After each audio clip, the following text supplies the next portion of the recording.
পার্টিতে সিনিয়রের চক্রান্তে ঝাড়বাতি পড়ে যায়, তখন সাবুকে ধাক্কা মারে লি ফেলে দেয় আর লির সব মনে পড়ে যায়, কিন্তু সে নাটক করে যে তার কিছুই মনে পড়েনি। তখন ডাক্তার বলতে গেলে নিষেধ করে দেয় আর সে তার নাটক জারি রাখে। এরপরে বাড়িতে এসে একসাথে ঘুমালে তখন সাবু ওকে জড়িয়ে ধরলে জি খুব খুশি হয় আর বলে, আমি কি তোমাকে আরেকবার কিস করতে পারি প্লিজ? সেটা বলে কিস করে আর বলে বেবি। তখন সাবু বলে, এটা কি বললে তুমি? বেবি বলেছি। তখন লজ্জা পায়। এদিকে সিনিয়র আর মোমো দুজনেই প্ল্যান করে কিভাবে ওদের সম্পর্ক নষ্ট করা যায়।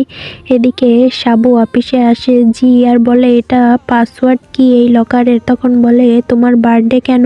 তখন বলে, আমি তো জানি না, আর এই ছাতাটা অনেক চেনা চেনা লাগছে। আসলে সাবু জিকে একবার ছাতা দিয়ে হেল্প করেছিল, তখন থেকেই জি ওকে ভালোবাসে। সাবু বলে, এটা কিভাবে সম্ভব?